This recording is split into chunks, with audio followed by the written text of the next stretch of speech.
everybody, and welcome to HerdCon Presents Book Chat. And I am your co-host, Cody Lumpkin. And here with me is my co-host, Meghan Sexton-Harness. She is a library associate at the University Libraries of Marshall University. I am a visiting assistant professor in the Department of English at Marshall University. And we are going to talk to you today about Homer Hickam's second memoir, The Coalwood Way. And without further ado, this was Meghan's choice, and I got to read it for the first time. So I'll let her do the intros, and then we'll go from there.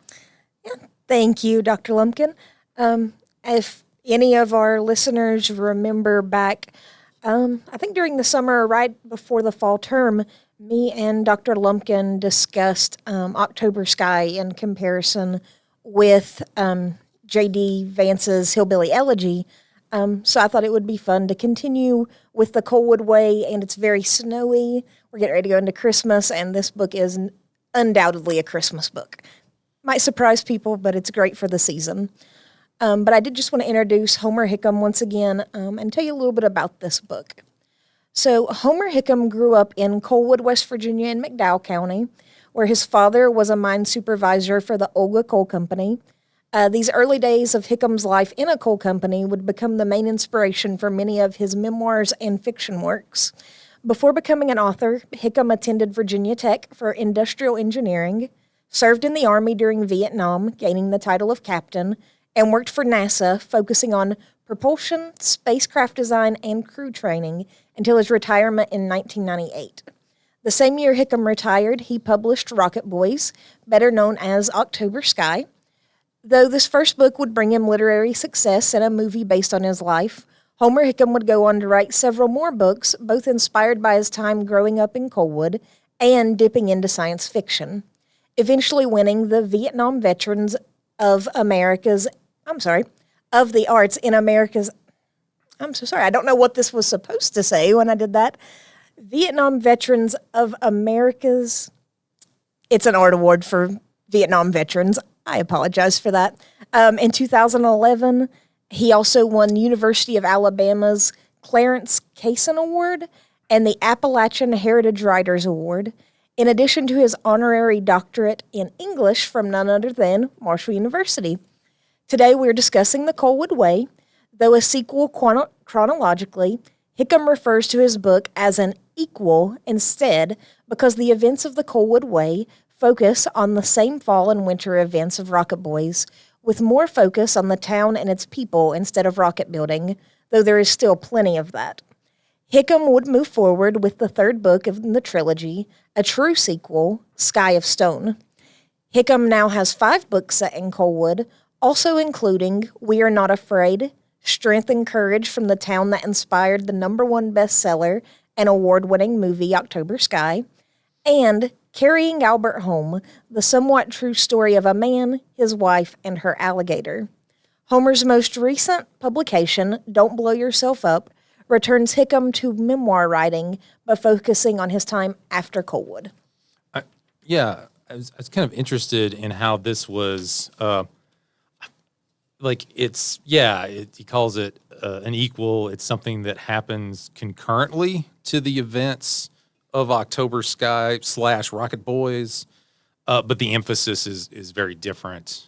I do believe there's a direct-to-video Beauty and the Beast sequel. It was like Beauty and the Beast 1.5 that takes place during the events of Beauty and the Beast, but it's around Christmas time, and there's some sort of cabinet. I remember working at a video store, and that was a thing. I don't think Homer Hickam got this idea from that. But I do think I would just in kind of my initial thoughts was if Rocket Boys is about Homer Hickam becoming a scientist, I think in a lot of ways you can look at The Coalwood Way as Homer Hickam becoming a writer in a lot of ways, that he kind of comes into his own as a writer.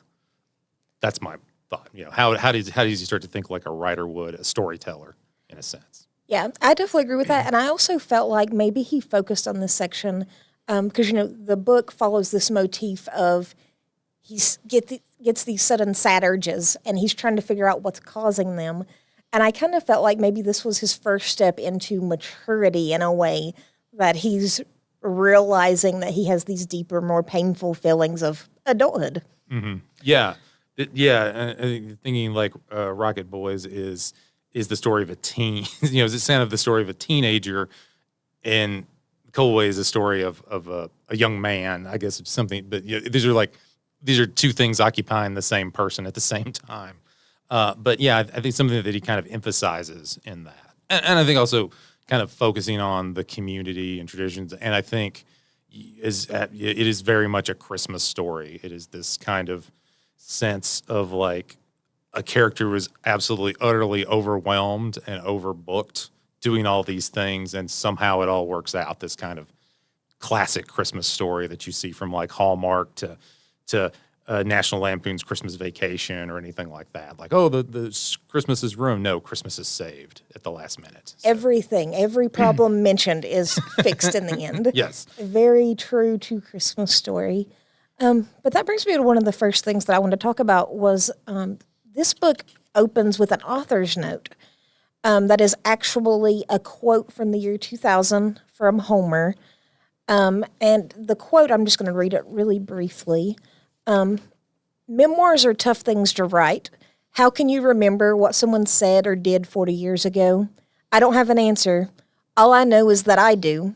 I've changed a few names and disguised some other folks to protect them, but otherwise, this is pretty much the way it happened, I swan. So I thought this was really interesting, and it made me think, so this is Homer growing up. How much of this, I don't want to say is embellished, but is rose-tinted for him? We're not seeing really the ugliness. I mean, you do see. I mean, I think he paints his younger self as can be a frustrating character, can be an annoying, and I think the way he makes real people into characters, that he, shows himself in not always a great light. He's not one of these memoirs like I was awesome, which give credit for that. Most memoirs don't do that. But he's not Mary suing. He's not Mary suing his past experiences. And I think too, in a lot of ways, the way he probably looks back with that distance, I'm not putting ideas in it, but I think just someone that's writing about something that happened decades ago, he seems to probably have a little more perspective. The writer about how he views his mother and how he views his father and how he views it's a little more complicated. Yeah. But there is that kind of sepia-toned quality to it. It's like a fuzzy black and white kind of TV show. It's a Wonderful Life. Yeah, it has that. Although there's some very dark stuff in It's a Wonderful Life if you've ever seen. I don't know. There is a murder in this book. Yeah, there's a murder, and in a place where we don't think that's something that happens very often, and again, smugness and a sense of these kind of social hierarchies and just the environmental struggles just in the land itself. There's, a little dry in the summer, and now there's nothing for anybody to eat outside. So I thought you said something really interesting when you were talking about the way Homer writes himself. I thought it was a very powerful moment when he's talking to Billy, and he says, why are you mad at me? And Billy's like, I'm not mad at you. I'm just tired of you. Yeah. And I always think like, I agree with him. He can be a little tiring, and I think maybe I'm just getting older, and then I'm like, yeah, this kid's exhausting, and that he is it's also like the problem of being the person in charge of anything. Yeah, is that you're always like, however good, however virtuous, however decent you try to treat everybody, you're just going to wear people down after a while. Yeah, and as frustrating as Homer could be, and I don't want to offend Mr. Hickam, but his mom also drove me nuts. Really? Yes, I felt so bad for her. But then just like when he was like, come on, we'll do the Christmas pageant. And she was just, I don't know. She just really made me very sad to Homer. I understand, but she seemed very petty. It wasn't his fault the squirrel got out. No, yeah. I had an enormous amount of sympathy for Elsie Hickam in this. But and it's just like literally the things that she loves are running out, literally running out the window. Chipper at one point, that is her squirrel. The Chipper has been there since Rocket Boys. He escaped one day and was gone. Roy Lee let him out. Yeah, we won't spoil anything, but he escaped, and it is also a source for her to kind of give Homer grief constantly. It's like, hey, I would be happier. Basically, I would be happier if my squirrel was with with me, basically. And her Homer Senior gets that a lot too. That he is married to the mine, basically, and she's thinking long term. And there's something that is interesting. There's something that's brought up in kind of Rocket Boys was at some point this mine is going to be mined out and this town is going to close, and that's noticeably not in this book. But there is that sense of like, hey, we need to get into real estate.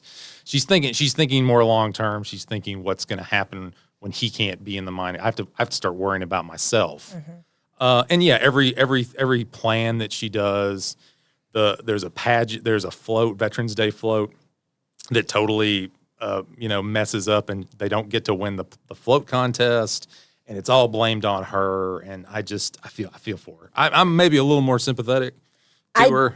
I did want to beat Homer Hickam Sr. over the float incident. Yeah, it was all his fault.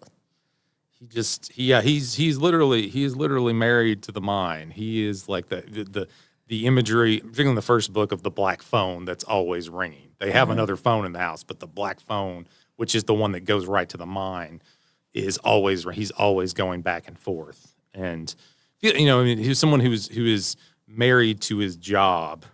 And it's exhausting, and you just feel like these are two characters. I think nowadays these characters these individuals would have gotten a divorce a long time ago. Yeah, for sure. When you were talking about real estate, one of the interesting things that I think Homer handles, and it's very complex, was this. Now Coalwood is not a mining town. They're not getting paid in script. Their houses are not included in their job. And yet there's more poverty than ever. So him showing, like, I guess the complexity of moving from a coal-controlled town to, we've been paying you for script for 20 years, but now you have to buy a house. And I thought that was a really interesting dichotomy. Yeah, I wonder, I sometimes wonder what I kind of wonder and question what the potential political underpinnings of that is. Because, and this kind of goes into aspects of Appalachian literature, which I think certainly Hickam, as coming from the region and writing what we would typically associate with kind of the themes and ideas in Appalachian literature, is, there was that point where a rugged individual, like people are out on their own, it's not necessarily romanticized, but people are struggling, they're hard scrabble, and then these mining operations come along and they'll give you a house and you can get credit so you can eat because they want you to be able to work in the mine. And it is a kind of social contract that's there. And the idea that some of those mining towns tried the best they could to prevent people from unionizing. But again, there were some nice indentured servitudes and some that were less nice, but it's all this kind of, you're kind of indebted to the coal company. And that, this is what happens when new ownership comes in and doesn't see the value of maintaining the town or using it as resources, that it's just a purely capital, like all we care about is the mine and the coal coming out and how much money we can make on it. That brings me, I have another quote in that section. Homer Sr. is talking about the junior engineers that come in, and he says that they're there to learn the business of draining West Virginia. And that made me so sad because it's clearly that far back ago we've seen outside interests in West Virginia, and people were very aware that we were destroying our own land, and our men, our women, it was all getting destroyed, and yet they're still stuck in these cycles of, this is my job, this is what I got to do. Yeah, and it also feeds into that kind of the short-term necessities inhibiting the long-term planning. Like if we can't eat, then we can't plan 5 years ahead. We need to figure out what we do to make sure we get a meal and a place and a warm place to stay, and then we'll figure that out. But if you're perpetually worrying about those basics of whether the mine's going to be open or not, or whether you're going to get paid, that prevents you from a lot of long-term thinking. I mean, that's structurally just what capitalism will do to keep the machine running, you know. For sure. And then that goes back to it, several times throughout this, we've talked about Elsie a little bit. She begs Homer, we can retire now. You don't have to do this. And it goes back to that love of coal mining. And that's something that I have seen firsthand. I was living in Logan when Obama first originally announced like the training for coal miners. And so many of the people in that area were like, yeah, that's nice of him, but did he ever think I don't want to do anything else? That I love that this is what I love, this is what I want to do. And I think that that's something that a lot of people, when outside of this area, are writing about it and looking at it, they're like, oh, those poor people, look at what they have to do. And it's like, no, you don't understand. Those people, this is patriotic. They are serving their country. That America would fall without them kind of mindsets. Yeah, and this was the coal that made the steel that built America. And it is, I think, as dangerous as a job as coal mining is, there's a certain clarity in that. Is that I went there, I went mining, I got the stuff out I needed, nobody got hurt, I get to go home with a clear conscience, because there's something about those types of jobs that have a certain kind of clarity to them. Although there is certainly a lot of complication, unions, the technical ability to go in and not have a major accident every time you go down there. But there is there's this seeming sense of duty, this value, and this, I think, really the people who mine, they want to be paid for it, but they love doing what they do as long as they're paid for it. As long as they're paid for it. Nobody's going to do this for free. But it is that it's really kind of where my thoughts are going here. But yeah, I just remember one time I worked in warehouses and we would unload trucks, and it's just the clarity of like, I unloaded a truck and hooray, that you feel like there are a lot of other jobs where like, did I make a difference today? But it's something that's in the very tonnage that you shovel and help to bring out. There's that clarity of accomplishing something. So I understand that appeal and that thing that and it is also something that has not been there for all that long in the history of West Virginia. There was a time before coal mining, or in Appalachia. So it's interesting how quickly tradition seems to get settled in, and how hard it is to dislodge it, even when that is no longer something that is relevant or useful or is on its way out. Yeah, and it really does feel, and we kind of see it in Homer's book, that these jobs are kind of passed down. Big Homer can't leave the mine until one of his sons wants to come take it over. I mean, he could, but that's the vibes and the idea, I think. That's why Homer is like, come on, you're going to be in the mine with me, little Homer. And it's still like that, Somebody's granddaddy retires and they graduate high school and go right and take his place. Well, it reminded me, there was kind of these funny, kind of comical figures, the hug and tug. It's kind of, and they were just like, well, as soon as, they were clearly intelligent enough to pass classes, but they never had any and just waiting to when they can start working in the mine, because that's where they felt that was what they wanted to do. That, I guess, that's their inspiration, their models were people who worked in the mine that made a living. So, and they both seem to be pretty good at it. But yeah, I mean, it is this kind of system that, again, just on the basis of extractive industries, at some point the mine is not going to be profitable to mine from anymore. So you are on a clock, essentially.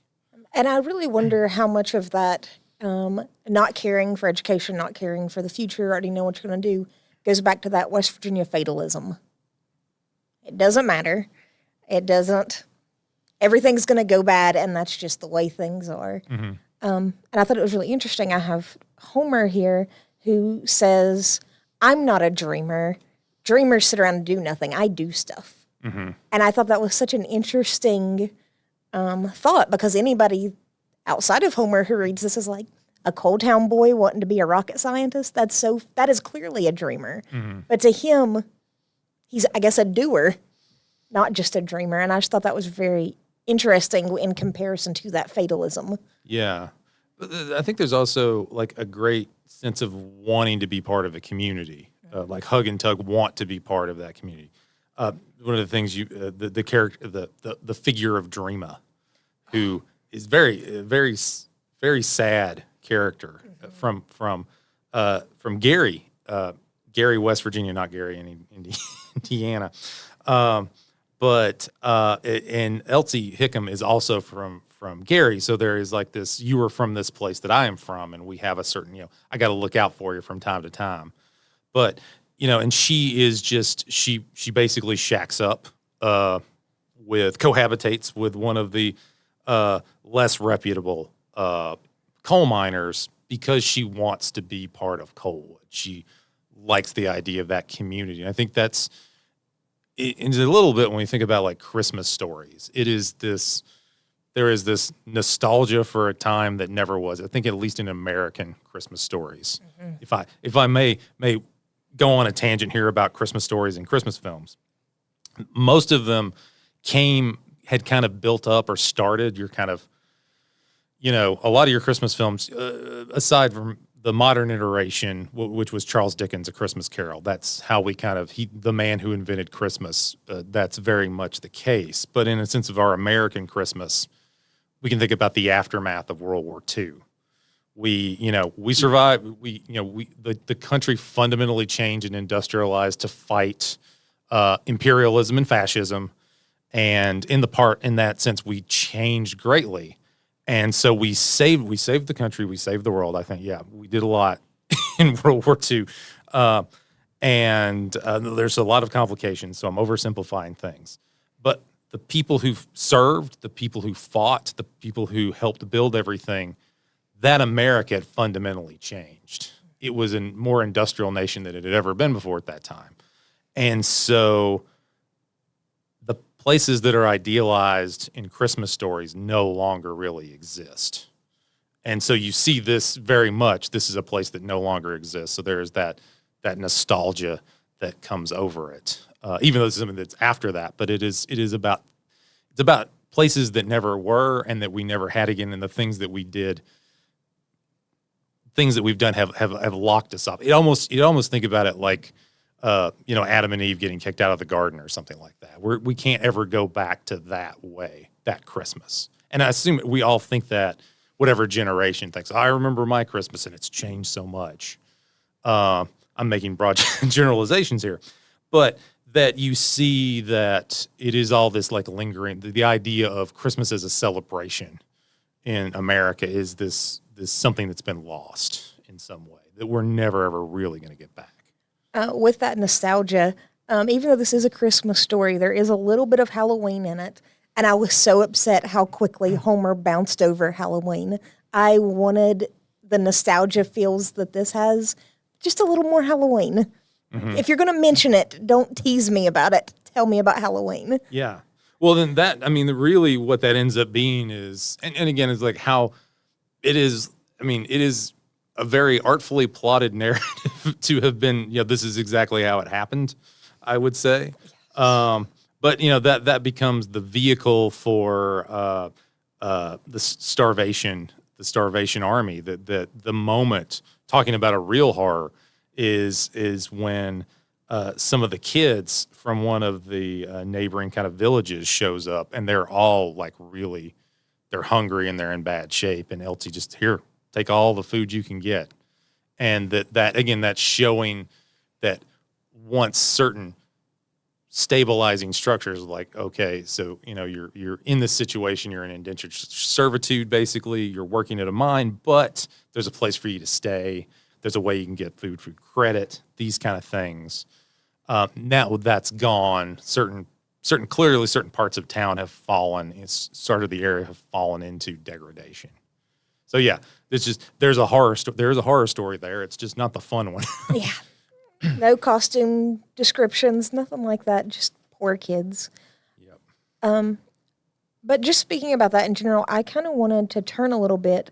We were talking about Dreama and this idea that she's not a daughter, she's not a wife, therefore she's not a coal miner. It surprised me, I guess, in a way, when they were talking about the prostitutes.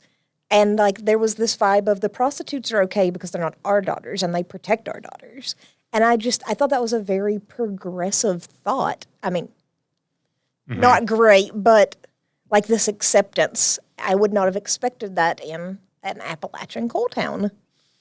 Yeah, it is. There is a little bit of that, and then I also feel like, oh, there's the inherent sexism of it. Is that, young men, they're going to need some release valve. So we've got cider bottom is where they go and they hang out and they get their, and it is, it's also like these kind of systems that help reaffirm the established status quo. It's like guys are going to want to do what, they need attention. There are ladies who will provide this service. Sex workers. The fact that they were going to take an underage Homer. Yeah. Everybody seemed to generally be okay with protecting the young. I was like, well, he's not we'll show him things, and also I think he does paint himself to be like a gentleman and doesn't ever doesn't do anything that he shouldn't be doing, even if people are taking him everywhere. And also that he knows that he's under constant surveillance by the kind of gossip grapevines, and his own mother just knows everything about him because she's basically put him into a surveillance state. And it's like, yeah, I looked through all your stuff. What are you going to do? What are you going to do about it? Yeah, and that with Appalachian, a lot of themes in it are my family is myself. Whatever my family does is what I've done.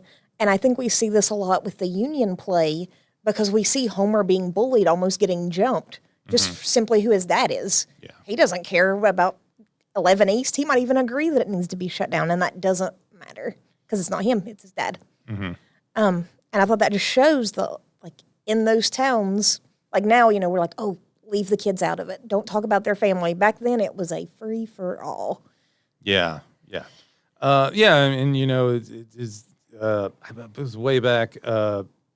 James Still's River of Earth talks about this book that came out in the 1940s from the dean of Appalachian literature, James Still, and talking about a family. There's like, we can't have the kids stay in the coal town too long because that'll make them mean, and so they won't be sweet, civil, well-adjusted kids because it's just so darn mean in the coal town. So they have to but it is something that, again, communities get used to. It is a way of kind of self-regulating, and that Homer is in this kind of weird space where he is not responsible for anything that goes on, but he often is the recipient of these things. Or he is forced into responsibility. It is placed upon him. So one of the parts I actually really enjoyed so much for segues and transitions was the racial aspects at play here.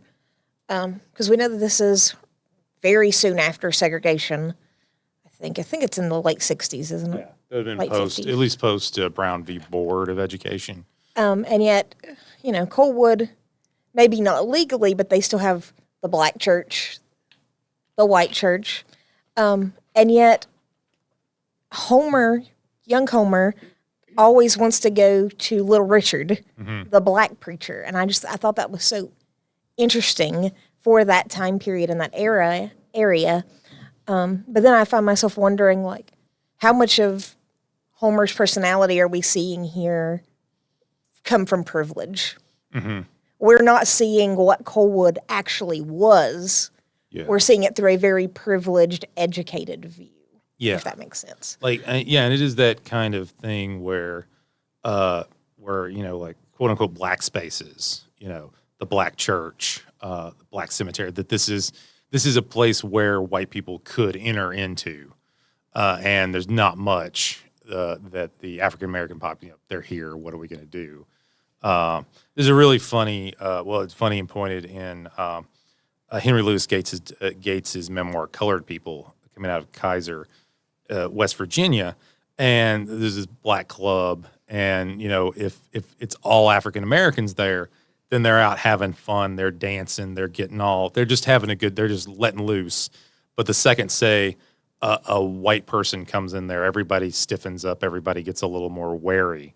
So it is this sense of this kind of, this is your space, and then someone else intrudes in it because they can.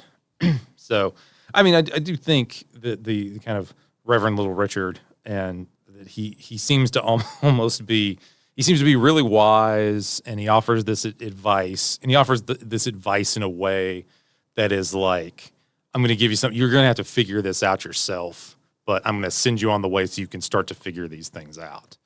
So he seems like he doesn't want to give the answers away, that part of it is having people you got to figure some things out some things you can tell people and they're like, okay, I won't do that. Or some things it takes a while to figure it out and you have to figure it out. So he seems particularly wise in his position as a reverend. One thing that frustrated me in this book was that they made a big deal about the window that's going in. And then we finally get to the window, and Homer does very little description of this window. From my understanding, it's a picture of a boulder. Like, or a wheel. I just wish, if we're going to build up this window, that Homer would have explained the window. Well, I mean, yeah. I mean, it's a little bit about the grind. I mean, that was the whole motif about the wheel, the potter's wheel. And so you have this kind of thing that you just grind away at, I suppose. So it's more feels very cone-like, I suppose. Very, very Eastern in orientation of its philosophical position. So I don't know. And again, to what extent is some of Homer Hickam's later experiences filtering in through that? Yeah, for sure. And, speaking of like the stone and the wheel, I also thought that this was a way that he used to describe his dad as someone different, because he says something like, some wheels shape while other ones grind, and my dad grinds people into what he wants. Yeah. And I thought that was a nice way to explain like why he has those feelings against his dad, especially when it comes to Jake. Oh, yes, Jake, our good friend. So, yeah, he's back. He was in the first book. He noted ladies' man, womanizer, alcoholic. Yeah, he's many things. So I thought that he was interesting because it almost felt like Coalwood's way of like getting revenge against the Olga Coal Company, because they're like, oh, you take our sons, now we're going to take yours. Because, they say Jake can't stay back, that his hero is Homer Sr. And I thought that was amazing. And then that led to the discussion of coming in to occupy a land, but then to end up being occupied by it instead. And I thought that was really powerful, especially for this area, for a land you're destroying. It's very interesting to me.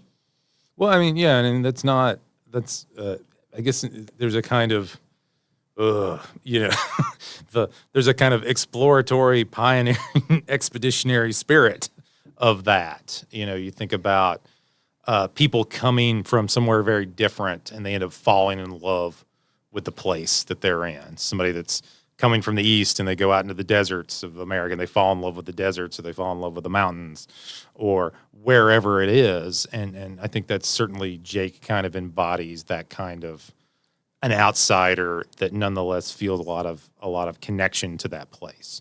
I mean, I will say that just there seems to be no short supply of attractive women in this very small town.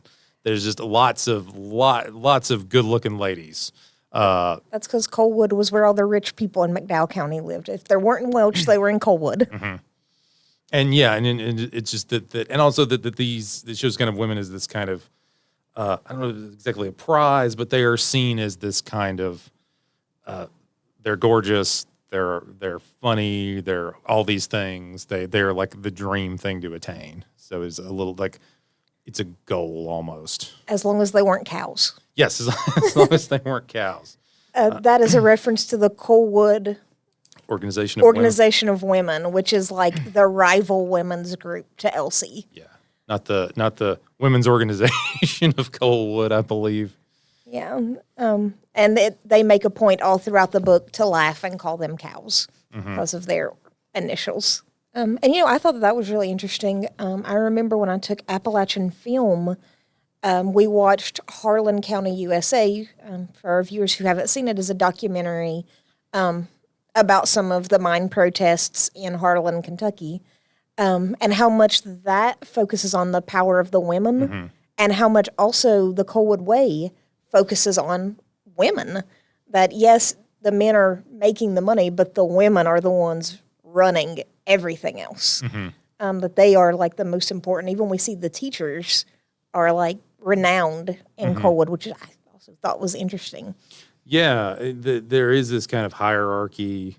I believe, it was Mrs. Mallet or whatever was, and she's very much a villain in that she doesn't like Dream is present there. She's snooty. She's a Karen. Yeah, she's very Karen-like, and I believe it was one of the teachers in it that basically one of the Coalwood teachers tells her to hush up, and then it's like, whoa, you've crossed. When it gets so bad that the teacher has to call you out, that you've gone too far. So there's this clear there is this kind of respect for certain people. Like we don't mess with them when they call us out for these things. And I think a lot of this goes back to then that a lot, the men are working in the mines. They are physically exhausted from working at the mines. Though having said that, I look at any of these characters, and maybe it's because I'm so busy this time of year, is I don't understand how all these people aren't utterly and completely exhausted and just passed out on their floors just from sheer exhaustion from all the stuff that they're doing. Yeah, agreed. They are always busy, and I wonder if they just didn't have TV and internet, so they had to find something else to figure in their time. Yeah, the internet discussions don't bring them down or something like that. They don't get stuck in comment sections. Yes, which is, again, a path to grief and suffering, clearly. Oh, very true. And I think you might have some things that you specifically want to talk about, but the last thing that I was really interested in was Homer's use of voice in this. So, honorary doctorate, rocket scientist, very accomplished man, and yet I love how West Virginia he writes. Like when I was reading these, sometimes I had no idea who he was talking about, but it was like calling my grandma and her saying, "Oh, old Betty Sue's boy," and I love that he kept that. Or tongue lapping like laces, like the tongue of a tired old hound dog. Just some of the imagery he used, I was like, Coalwood never left you. Like these ways of speech are still, I'm sure you do not talk to other rocket scientists this way, but I love that he's preserved this. Yeah, I think I imagine like writing about, and I guess it's a really good question, is because I don't know to what extent the books, I feel like he perhaps, just given because this one came out 2 years later, and Rocket Boys is quite a big book for a memoir. Usually nowadays memoirs are like 200 pages, a lot of them that you see. And this one is over, at least this particular edition goes 400 pages, and this one's 360 in these kind of mass market paperbacks. And I wonder if he was just writing a lot of stuff or had kept journals or something to where he had a lot of stuff to work with, and then he kind of worked one type of angle, and then this led to another angle for him. But yeah, it's something that I think maybe thinking back to those times, he thinks about the language, the words. Is even in the author's note, I swan. Yeah. I remember growing up in Georgia, it would be I swanny. It is often I swanny that you have that kind of language going on. And I think too, that this is where you say things like people code switch, and that part of his language is kind of always there, and he's adapted as he goes along. Of course, I imagine nowadays, now that he's retired, or probably in the sense like he's retired but just as active as ever, is that he's kind of like, he can probably bring it up, and probably plays up to a public speaking persona to have those little moments where he maybe speaks in that kind of Coalwood type lingo. I saw him when he came. I think I've mentioned it in our first podcast. He came here to Marshall in June, I believe, and did a speech. And he was very funny in person, too. You would never guess that the man standing up there was a best-selling rocket scientist. Never. He was very down-to-earth still. And I was like, I was very happy to get a chance to.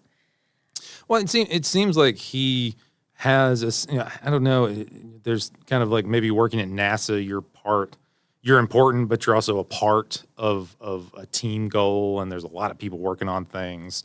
So you can't get too big in your britches for those kind of things. The military as well, keeping him in his place. Yeah. And, in kind of with the Rocket Boys, that it does teach this sense of community, and that, you do need to bring, you need other people to help you. And that was one of the things in the first book that always, he ended up being the only one that went to the science fair, which seems really unfair because there was a whole, half a dozen, depending, 10, 12 people helping at some point with that project. And he's the representative of that. I think in some ways the book Rocket Boys is about hey, it wasn't just me. Yeah. Sure. So there is a kind of modesty to that, which is important, that you are just a part of something. I really think, especially getting to see little Homer, that modesty, and even though it was supposed to be something in Coalwood, I think it was something Homer learned over time. Because sometimes in this book, he is not modest at all. Yeah. But he's 17. Yeah. He was modest at 17. Yeah, I look at it he's just a kid. He's just a full of himself kid. Life hasn't really smacked him yet. It's fine. Yeah, there's little parts where it was he thinks he knows everything. And I think that's a credit to the writing, that the writer can get in that headspace of when they were looking back, probably foolish and embarrassing when you start to think about it. Because I've certainly done stupid things when I was whatever age, and why did I do that? I would never do that. And so I guess it's a self-deprecation, that you have to kind of you kind of have to take your own self down a peg in the process. Yeah, because being too proud is a West Virginia sin. Yeah. So he had to make sure that you knew he was not. Which I was kind of thinking about some of the stuff. I was, I wonder, there's a lot of, again, this is a story about coal mining in West Virginia, so there's going to be a lot of union talk. And I was kind of curious if you thought, where does he seem to lie on the line of how pro or anti-union he is? Because I think he kind of is leaning one way or the other. I don't know, but I wanted to get a sense of how you felt about it. Yeah, I think if he cared at all, it was only frustrating to him that he had to stop doing things he liked because of the strike. And therefore, he was like, I don't want to deal with the union either. And he got beat up all the time because of the of the union. I completely understand why he would lean toward the anti-union. Interesting little details, what are these kind of smaller mines, or what would be called truck mines, that are just open on the weekend, and so you'd have the union coal miners doing the union job during the week, and then they would go to these truck mines that have little to no regulations, and then they would be making money, and so it is this kind of I need to make more money, I can do it, but also you're union men don't care about regulations if there's money involved, and so I think you see the ways in which he's kind of subtly kind of doing a number. Well, I don't think he's very subtly doing it, actually. He's doing a lot of digs against the union. Yeah, which kind of surprises. I guess it doesn't with Homer, but I think in a fictionalized world, he would be pro-union just to stick it to his dad. Mm-hmm. Yeah. And if he cares at all, it's definitely not a good thing. But I think it's more to do with, I can't have my rockets built if the machine shop's closed. Yeah, I think there's the teenager, and I think there's the teenager, and then there's the mature Homer that's trying to write about. And I think it's something. I think he's also somebody that would have worked at NASA, is that, hey, we got, that there is a prestige in that. They don't pay. I'm sure they pay pretty good. But it is the prestige of you're doing something that matters. You're helping facilitate adventure and discovery and scientific knowledge. So why would you stop because you had a disagreement about pay and things like that? Yeah. I have found myself wondering several times what way on the political aisle Homer still leans.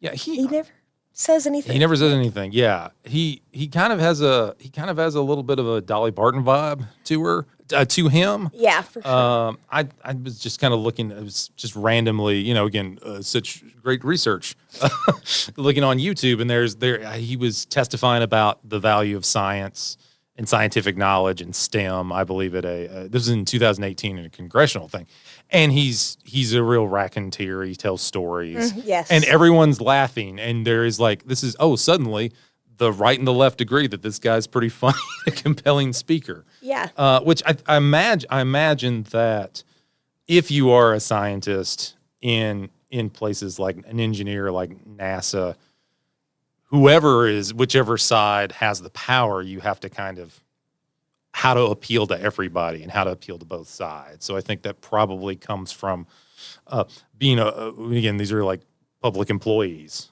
So being someone that can adapt to their situation.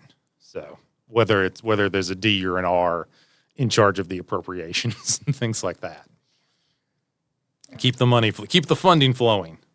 I can say that one part where I wish Homer had been a little less humble was when he tries to save Jim, and everybody's like, Jim saved him. Why? Homer never once explained, I jumped in the water to try to save you. Like, why did he I wanted to choke. That was one of the moments I wanted to choke him. I'm like, if you just talk and explain, maybe it won't be so bad. Yeah. Was it kind of keep it inside, and that having these kind of emotional outbursts is bad. It's bad. It's a weakness. You bleed on the inside. You let that stuff eat you alive. Yeah. I mean, I would be really frustrated that the machinations of like figuring out, oh, my parents like my older brother more than me, And there's the biblical loading of the whole second son chapter that seems to be, at least in the Old Testament, a lot of those second sons. Those are the ones that they actually do something in the Old Testament. So yeah. I actually looked up Jim, and he didn't leave Virginia Tech. Like, I know that is a plot line in here. Yeah. Is he? Won't he? He did not. He did graduate from there, and then he became a football coach. So, well, checks out. That's what he was known for, and he just continued in it. Mm-hmm. Yeah. Well, I was okay at school, and I just kept doing it until they let me teach. So, yeah. I did the same thing until I fell into libraries. Yeah. Just keep doing what you're good at, and you'll get there eventually. Yes. Somebody will hopefully give you a job. If not, then then the people that figure out I need to do something else. So, yeah, that's how that goes. So, but I guess ultimately, like, what are your thoughts? Would you recommend this book to? I knew you suggested, but how. Yeah, like I said, this is my favorite of the trilogy now. But I'm also a Christmas time sucker, so the snow and everything just makes me happy. But also, I think it gives us a little window into this time period, as long as we keep in mind that even in this time period, Homer was very privileged. Mm-hmm. He had parents that loved him, just not as much as his brother. And money. Yeah, well, he's the superintendent's kid. And even though, even the father did not get a college education, he had proved himself through just decades of working. But yeah, yeah. But still, even though he's got problems, they do feel like teen problems a lot of the time. There's a relationship that he's in, and that he can never be in the relationship because he's either dating someone or they're dating. But it's almost like classic plot line. Yeah. Oh, we can't be together because I'm with somebody and you're not, and then he waits on her, loses the girl. Yep. Yeah. And it almost seems like like if you just happen to be, it's like a promise ring situation. It's like, yep, That's it. I'm with that person. I could be with them for the rest of my life. Who knows? We would make a cute couple. Yeah. They keep saying that to each other, but never do. It feels like it is that kind of longing, that kind of that will they, like, and it kind of like will they, won't they? It kind of drags it. It leaves you a little bit like, oh. So I guess if you're looking for a Christmas romance, it will not fulfill your needs. But if you were looking for Christmas nostalgia, that's going to leave you feeling pretty happy. I felt pretty positive there at the end. Yes, they pull out all the stops. Don't worry, they saved the day. Yeah, Christmas is saved. Yeah, I do think this was a better written book than Rocket Boys. And I'm just looking. I know that like it's a book that gets assigned a fair amount too for like reading, like schools and things like that. And I could see why it's quite wholesome, all things considered. Although there are some bad things that happen. It's less explicit than October Sky. Yeah. That one scene isn't in this one, so yes. But yeah, it has a wholesome feel. I think the writing. I think his writing gets a lot better here. I think his control of language, his sense of storytelling. Whereas I think like Rocket Boys is very much reading it. It feels like a sports story, or the underdog's going to overcome, and here are all the obstacles. So it has this very kind of linearity to it. Whereas this feels a little bit more as a narrative kind of, there's a lot of different threads going around. So I think he's juggling a lot more in this one. And I think that's part of a kind of Christmas story. Is there all this crazy stuff going along? Are we going to do all this stuff in time?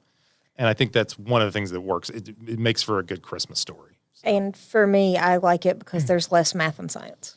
Yeah, they're almost like mirror images of each other. In that this one there's a fair amount of there's still a lot of good storytelling in Rocket Boys, but then there's a lot of math and science, but there's less there. Yes. So, but I think if anything, it just shows the kind of the complexity and the busyness of a life of a teenager, even in a small town like that. Yeah. He's in the band. He's trying to find a day. He's trying to get the Christmas pageant going. He's out there getting, greens for rhododendron and things for the season. There's just a lot. There's his grades. He's trying to make straight A's. Oh my gosh, he's gonna make. Is he gonna make straight A's? So yeah. 80% of the time, he did not hit his full potential, according to Quentin. Yeah. So yes, Quentin, the lovely angel on his shoulder. That is, I think sometimes I think like Quentin is a lovely, funny character, individual, but it's also kind of like it's there like, ooh, can someone be slightly more annoying than me as a main character a little bit? And I think we all know that Roy Lee is just the best. Oh, he's the lady. He's the love Big Creek love master. Yes, he's the love guru, and yeah, it seems like his plans all work out. It's all a little convenient for it to have happened in real life, but again, that opening author's note does kind of like that is pretty much how it happened. This is the way I remember it. So yeah, good stuff. It's a good book. It's a good read. It reads well. Homer Hickam is a very good author, and so definitely worth checking out, I would say. For sure. All right, everyone. This is going to be our last podcast of this year. We will be taking December off to figure out what we're going to be doing next semester. Yes. So stay forward. Stay looking forward. We should be back in January talking about all new Appalachian books. Yeah. Will we read Stone of Sky? We'll have to see. Will we read? What will we read? I don't know. We have to talk about that. But hopefully, we'll be back in the spring to discuss more books, and I hope you will join us. Take care. Be well. Happy holidays. All that good stuff.